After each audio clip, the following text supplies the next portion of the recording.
O livro de Cantares de Salomão fala a respeito de um romance, fala de uma história de amor, mas é o amor maior, o amor de Deus, refletido na pessoa do noivo, que é Jesus, e a noiva, que é a igreja. O livro de Cantares de Salomão já foi estudado por muitos aqui, outros estão no processo do estudo, do aprendizado desse livro, que detém revelações não só a cada versículo, mas até mesmo a cada palavra. Em aulas lá no Manaim, às vezes o professor que ministra o ensino sobre Cantares de Salomão fala uma aula só sobre uma palavra apenas, e um período do seminário se passa estudando um versículo só. Tamanhas são as revelações, o número de revelações que estão encerradas nesse livro de Cantares.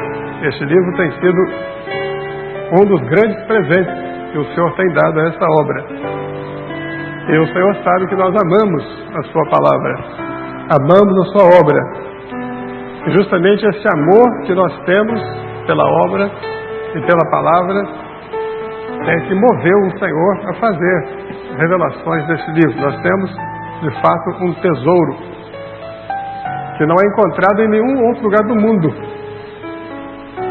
Nós temos acompanhado literaturas de diversas partes do mundo, diversos grupos evangélicos, e ninguém alcançou essas revelações que o Senhor tem nos dado.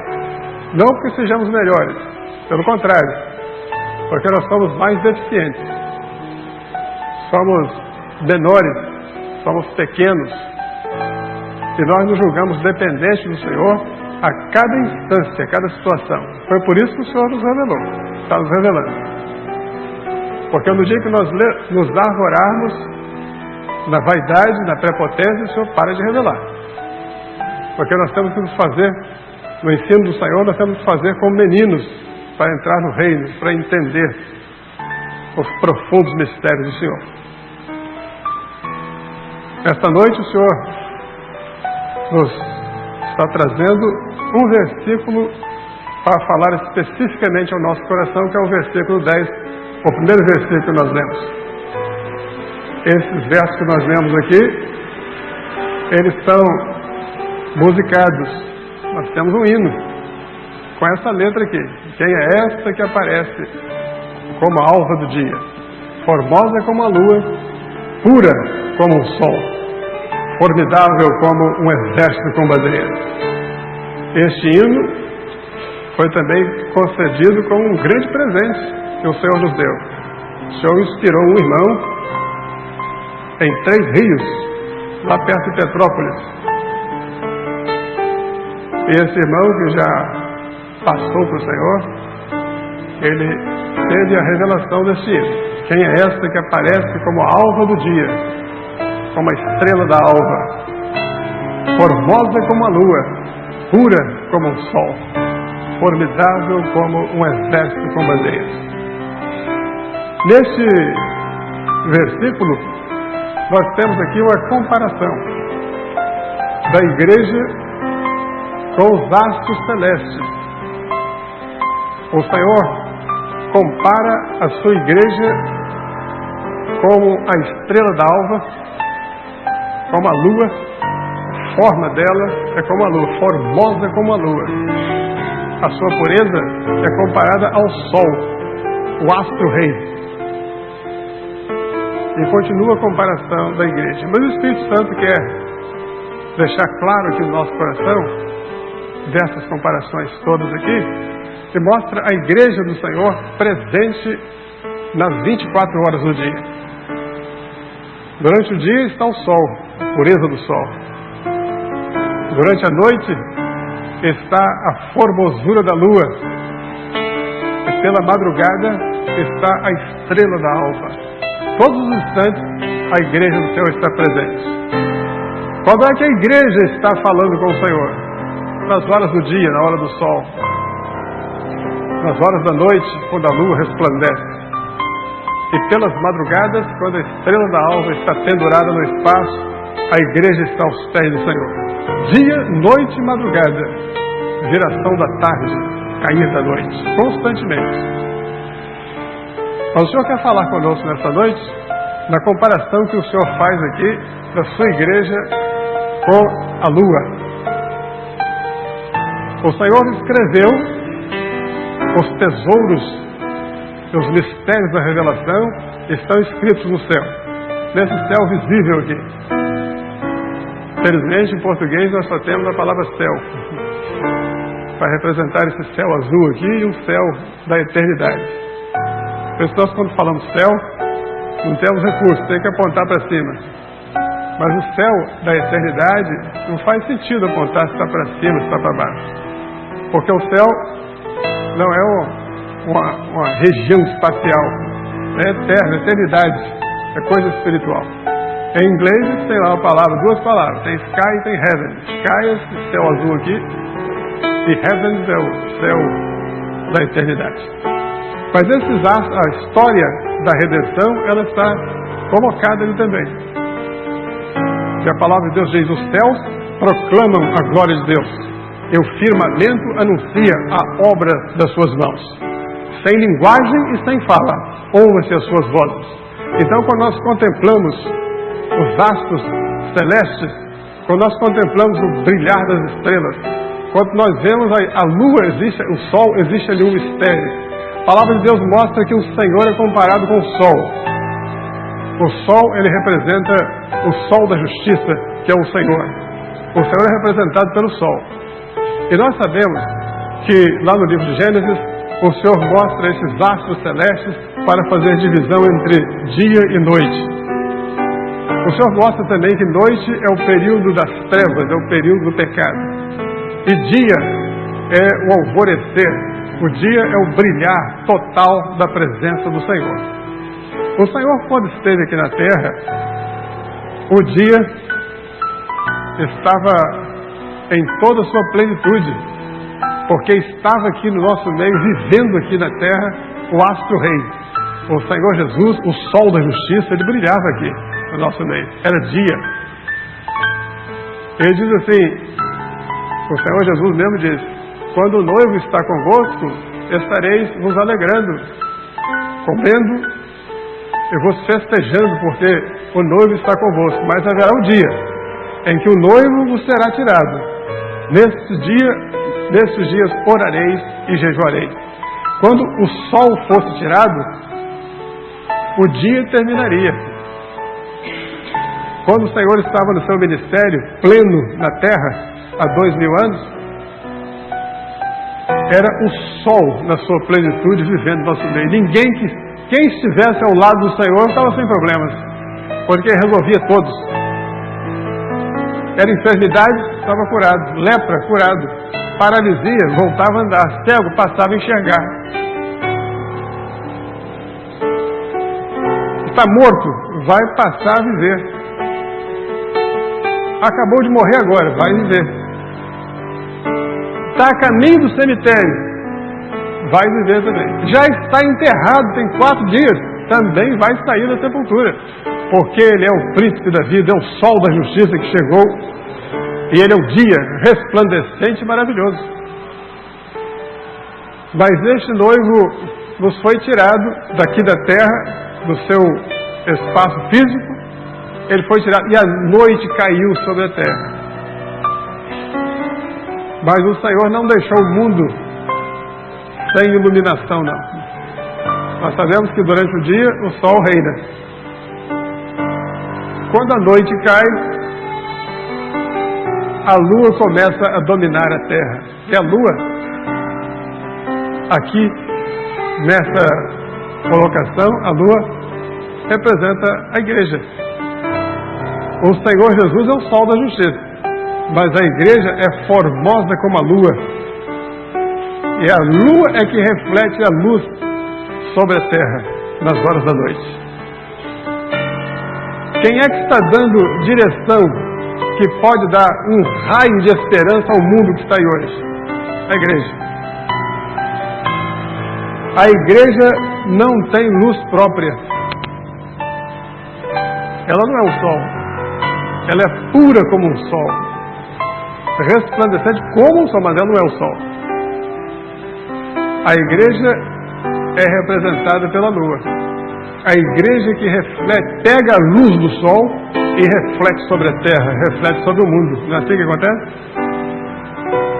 O Senhor nos deixou como um farol para este mundo. E nós não temos luz própria. Nós dependemos da luz do sol. É por isso que nós vamos na oração, no momento de oração, e nós pegamos a luz deste sol e saímos dali e refletimos essa luz sobre o mundo. No ambiente de trabalho, na escola, no supermercado, dentro de casa, com os amigos, com os vizinhos, com os parentes, estamos refletindo a luz deste sol que vem sobre nós, se de fato nós somos lua. A lua passa por ciclos, assim como a igreja, assim como o crente.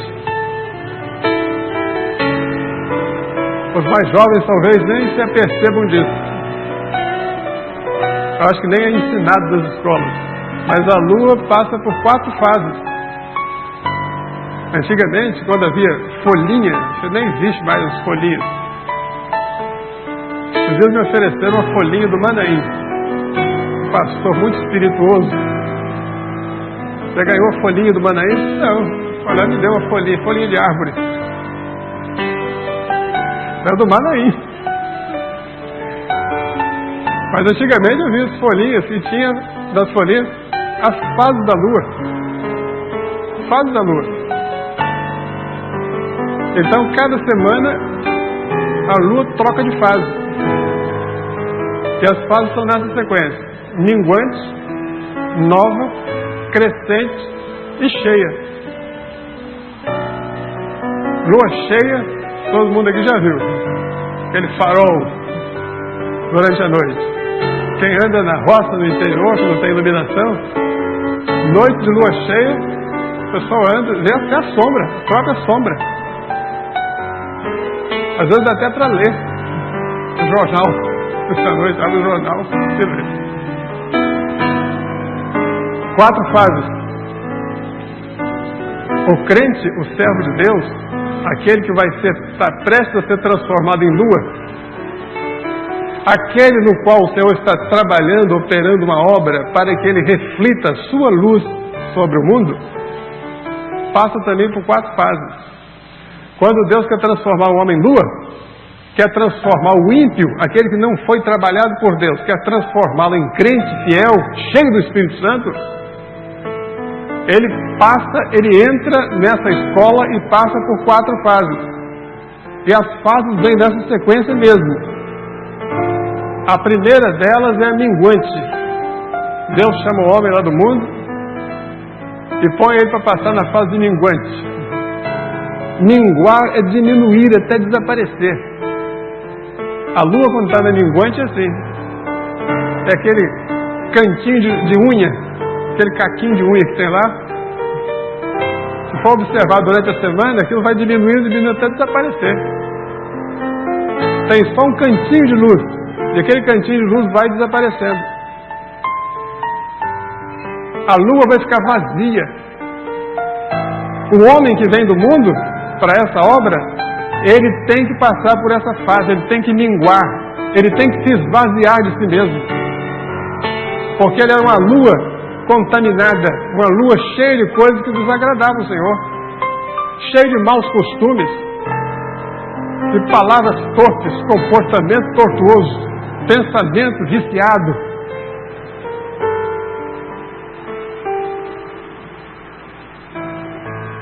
E o Senhor faz ele minguar, porque só assim Deus pode fazer sua obra no coração do homem.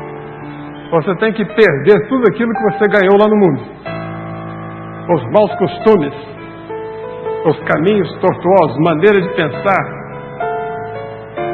ideias tortas,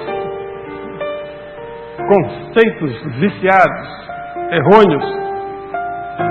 E o homem vem para essa obra desse jeito. Mas o Senhor, pela sua sabedoria, faz com que ele passe pela fase de minguante.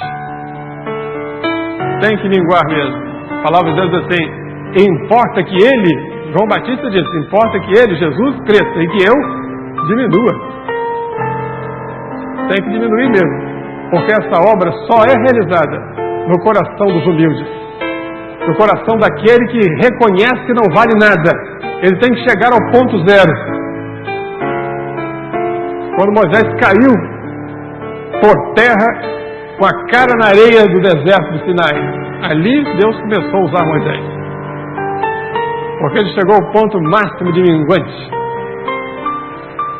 Essa é a primeira fase. Depois vem a segunda, que é a fase de lua nova. Essa é uma fase maravilhosa da nossa vida. As coisas velhas se passaram, e eis que tudo se fez novo. A lua se fez nova. Lua nova. Os pensamentos são diferentes. As alegrias, as emoções, as coisas que nos cercam, os propósitos, os planos que nós fazemos, tudo é novo. Nós estamos pisando agora num terreno sólido, estamos pisando sobre a rocha.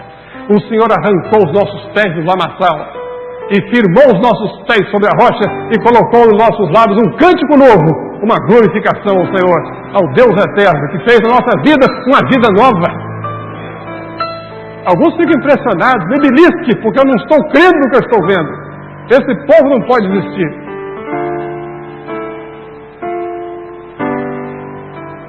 Hoje eu levei um visitante ao Manaí, um advogado, um homem muito influente, e ele esteve lá pela primeira vez. Ele disse assim, eu ouvi falar que o Manaí é uma coisa maravilhosa, mas quando eu cheguei aqui, a palavra não é essa. Ele ficou impressionado quando viu aquela multidão ali, como um rebanho ordeiro, organizado, um pastor pregando, a palavra enchendo todo aquele lugar, e não só aquele lugar, mas o coração das pessoas que ali estavam, tocou profundamente o coração daquele homem. Ele voltou maravilhado.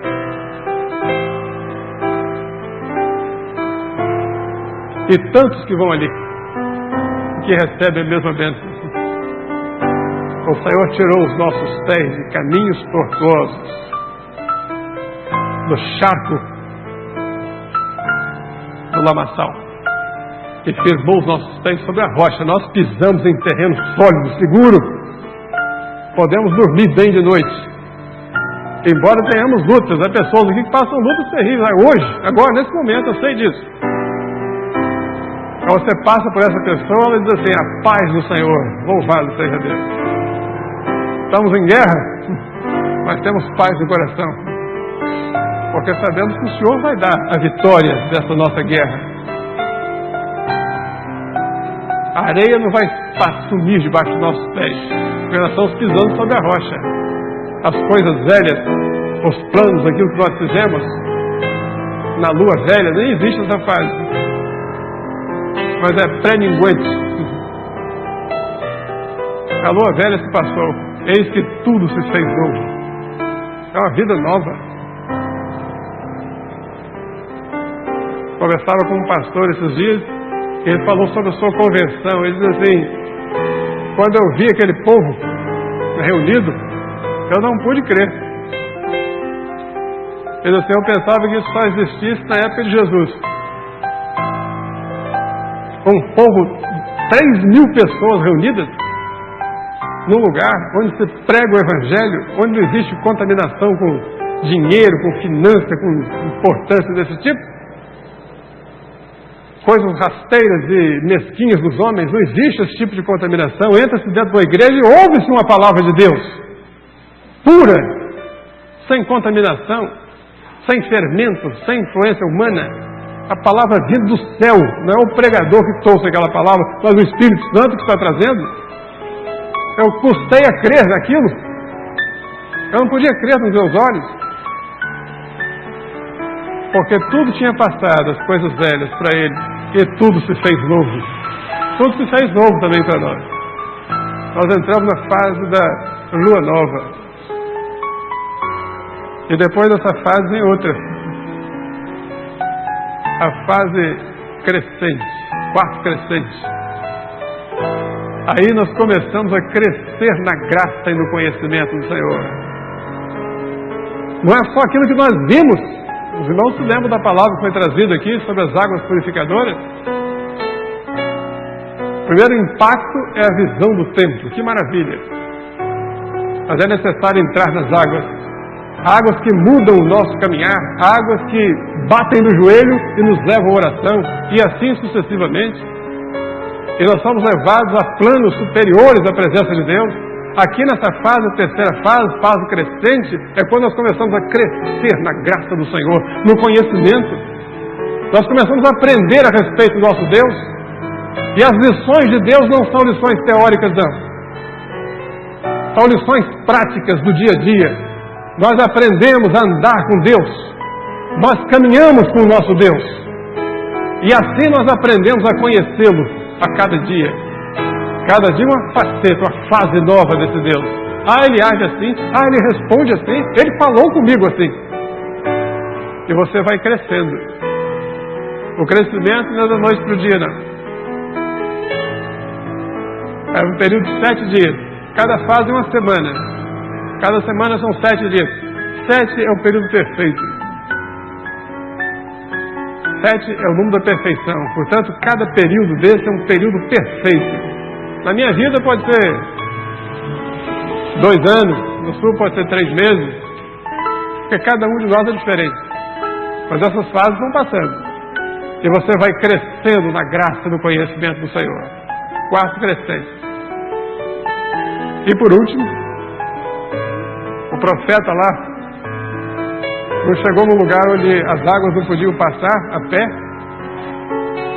Eram águas profundas que iam envolver o profeta só no mergulho. Mergulhou nas águas do Espírito. Aqui também essa 4ª fase é a fase de lua cheia. E a palavra diz assim: não vos embriagueis com vinho onde há contenda e dissolução, mas enchei-vos do Espírito. É a fase da lua cheia. Ah, meus irmãos, como é precioso nós vemos um crente, um servo de Deus nessa fase, cheios do Espírito Santo. Eu me lembro do dia que conversei com um senhor, um pastor de 75 anos. Botei os olhos naquele homem e recebi a bênção. Eu vi no rosto dele a presença do Senhor, cheio do Espírito Santo. Depois eu fiquei sabendo, esse homem orava 3 vezes por dia.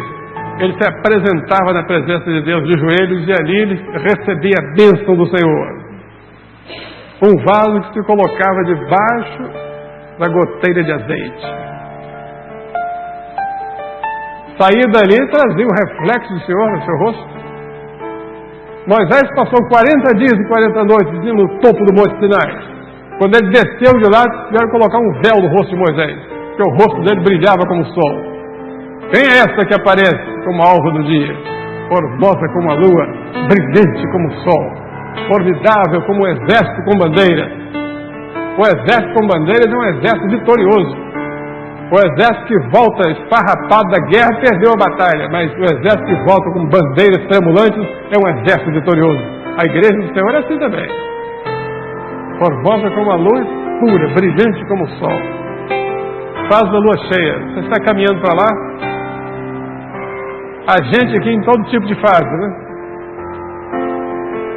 Há pessoas aqui na fase de minguante que está chegando agora. Tem que acabar com isso mesmo. As coisas velhas que você deixou lá no mundo, o Senhor vai raspar tudo isso, vai passar o rodo.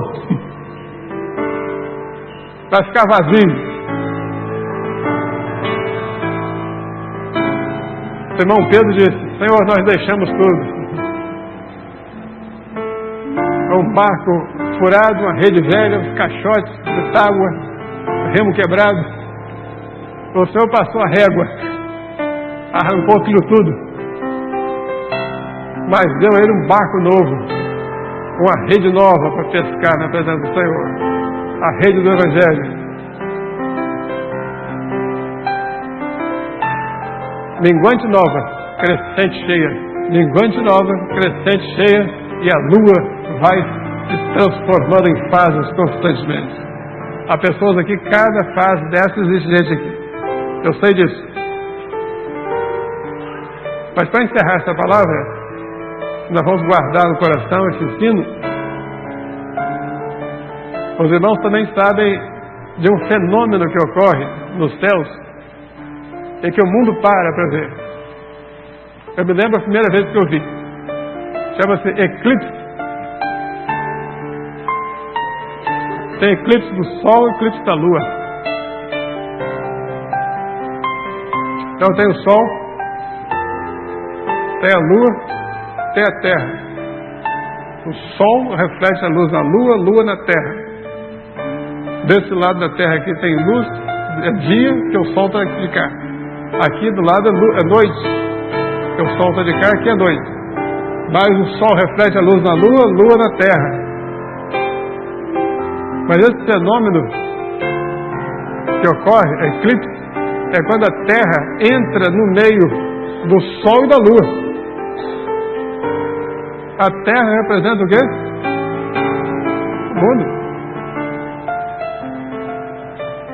Esse fenômeno acontece quando o mundo entra na nossa comunhão. Entra a comunhão que a Lua tem com o Sol. Sabe o que acontece com a Lua? A Lua vai receber a sombra da Terra e entra em trevas. É assim que acontece. Esteja você em que fase esteja, se a Terra entrar no meio da sua comunhão, se o mundo entrar na comunhão que você tem com o seu Deus, você vai ficar em trevas, vai entrar em eclipse espiritual. Há crentes assim? O que houve com você, meu irmão? Está em eclipse? Eclipse da Lua. Por que você está apagado assim? Por que não existe a luz do Senhor brilhando no seu rosto? Por que a sua conversa mudou de tom? Por que as suas palavras foram incrementadas com vocabulário esdrúxulo, pífio, que desagrada o Senhor? Por que você mudou até a maneira de vestir? Os lugares que você não ia mais e passou a frequentar? Eclipse. A influência deste mundo quebrou a comunhão entre o Sol e a Lua. Você perdeu aquela comunhão. Deixou que o mundo infiltrasse na sua vida. E eclipse não acontece de uma hora para outra, não. Gradativamente. As coisas do mundo vão apagando a luz do sol da sua vida. O sol da justiça passa a não ter mais vez na sua vida. Porque o mundo vai infiltrando. Hoje você deixa uma coisa. Amanhã você vê um outro programazinho que desagrada o Senhor. Amanhã, depois da manhã, você vai ler uma revista. Depois um livro, uma doutrina. E dali a pouco as trevas caem sobre essa lua na qual um dia o Senhor trabalhou para fazê-la refletor de glória e de bênção.